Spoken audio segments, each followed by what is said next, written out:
پاکستان، امریکہ اور سعودی عرب کا اتحاد افغانستان میں سوویت روس کے خلاف برسر پیکار تھا۔ روس کی فضائی برتری ختم کرنے کے لیے امریکہ نے ایک ایسا میزائل تیار کیا جس کے لیے لانچر نہیں، صرف انسانی کاندھا چاہیے تھا۔ یہ میزائل تھا سٹنگر میزائل۔ اس میزائل نے روس کو تکنی کا ناچ نچا دیا۔ سٹنگر میزائل پاکستان کے ذریعے افغانستان کو سپلائی کیے جاتے تھے۔ ضیاء الحق کے دور میں ان میزائلوں کو محفوظ کرنے کے لیے کئی مقامات چنے گئے، جن میں سے ایک راولپنڈی کا اوجری کیمپ بھی تھا۔ مجاہدین سٹنگر میزائلوں سے روسی ہیلی کاپٹر کو پتنگوں کی طرح گرانے لگے۔ روسی فوج کا مورال 8 سال سے جاری جنگ میں پہلے ہی بہت گر چکا تھا۔ پاکستان کی شاندار انٹیلیجنس مجاہدین کے تابڑتوڑ حملوں، امریکہ اور سعودی عرب کی معاشی مدد سے چلنے والی افغان جنگ میں سٹنگر میزائل وہ آخری ہتھیار تھا جس نے سوویت روس کی کمر توڑ کر رکھ دی۔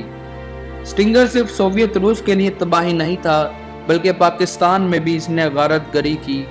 وہ اوجری کیمپ جہاں سٹنگر میزائل جمع کیے گئے تھے 10 اپریل 1988 کو دھماکے سے پھٹ گیا۔ راولپنڈی کی واسیوں کے لیے 10 اپریل کا دن قیامت سے کم نہیں تھا۔ میزائل پھٹنے کی آوازیں اور آسمان سے برستی آگ ایک جنگ کا منظر پیش کر رہی تھی۔ جب یہ بارود کی بارش تھمی تو راولپنڈی میں 103 افراد جان کی بازی ہار چکے تھے، جن میں بعد کے وزیر اعظم شاہد خاقان عباسی کے والد گرامی بھی شامل تھے۔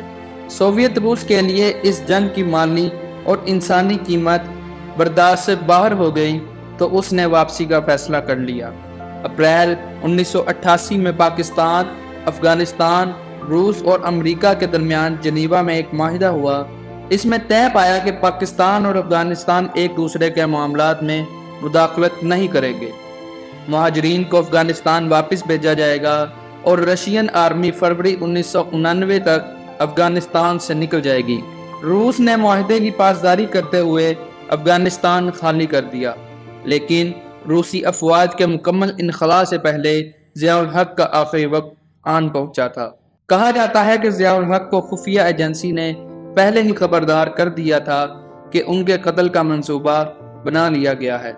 موت سے پہلے وہ آخری چند ماہ آرمی ہاؤس راولپنڈی میں بند ہو کر رہ گئے تھے۔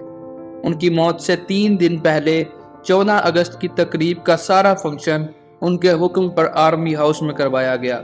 اس وقت ضیاء الحق اتنے خوفزدہ تھے کہ انہوں نے آرمی ہاؤس کے صحن میں لگے درختوں کو سیکیورٹی رسک قرار دے دیا اور 40 درخت کٹوا دیے گئے۔ اس پروگرام کے صرف 3 دن بعد وہ آرمی ہاؤس سے نکلے اور ٹینکوں کی مشقیں دیکھنے کے لیے بھاگلپور پہنچ گئے۔ واپسی پر امریکی سفیر، امریکی ملٹری عکاشی بھی ان کے ہمراہ C-130 طیارے میں سوار ہوئے۔ مشق دیکھنے والوں میں vice army chief general Aslam Mirza Beg بھی شامل تھے، لیکن چونکہ وہ اپنے الگ طیارے میں آئے تھے اس لیے وہ واپسی پر ضیاء الحق کے ساتھ نہیں تھے۔ جنرل ضیاء الحق کا طیارہ اڑان بھرنے سے کچھ ہی دیر بعد بھاگلپور کی ایک بستی لال کمان میں گر کر تباہ ہو گیا۔ حیرت کی بات یہ ہے کہ طیارے کے حادثے میں امریکی سفیر اور ملٹری اتاشی جیسے اہم عہدیدار مارے گئے، لیکن امریکہ نے سانحے سے متعلق حقائق جاننے میں کبھی دلچسپی نہیں دکھائی۔ یہی وجہ ہے کہ ضیاء الحق کے قتل کو امریکی سازش سمجھنے والوں کی تعداد بہت زیادہ ہے۔ جنرل ضیاء کو افغان جہاد اور قانون سازی کی وجہ سے مذہبی حلقوں میں قدر کی نگاہ سے دیکھا جاتا ہے۔ تاہم افغان جنگ کے دوران مہاجرین کے ساتھ منشیات، کلاشنکوف کلچر اور دہشت گردی کا طوفان بھی پاکستان میں در آیا۔ اس وجہ سے آج بھی ضیاء الحق کو تنقید کا نشانہ بنایا جاتا ہے۔ ضیاء الحق نے 11 سال تک ملک پر بلا شرکت غیر حکومت کی، لیکن اپنے یا اپنے خاندان کے لیے کوئی دولت جمع نہ کی۔ لیکن یہ بھی ایک حقیقت ہے کہ ضیاء الحق نے جو بڑے بڑے فیصلے کیے ان میں سے بعض کا خمیازہ پاکستان آج تک بھگت رہا ہے۔ تاریخ کی ستم ظریفی تو دیکھیے، جن گرم پانیوں کی رسائی کے لیے روس نے 10 سال جنگ کی، 30 سال بعد وہی راستہ سی پیک کے ذریعے پرامن طریقے سے حاصل کر لیا۔ حالانکہ ابھی ان لوگوں کے بال کالے ہیں جنہوں نے روس کے خلاف افغان جنگ میں حصہ لیا تھا۔ ضیاء الحق کا ہنگامہ خیز دور ختم ہو گیا، لیکن ایسا کیا ہوا وہ بھٹو جسے ضیاء الحق 7 سال پہلے دفن کر چکے تھے، مینار پاکستان پر پورے قد سے آن کھڑا ہوا۔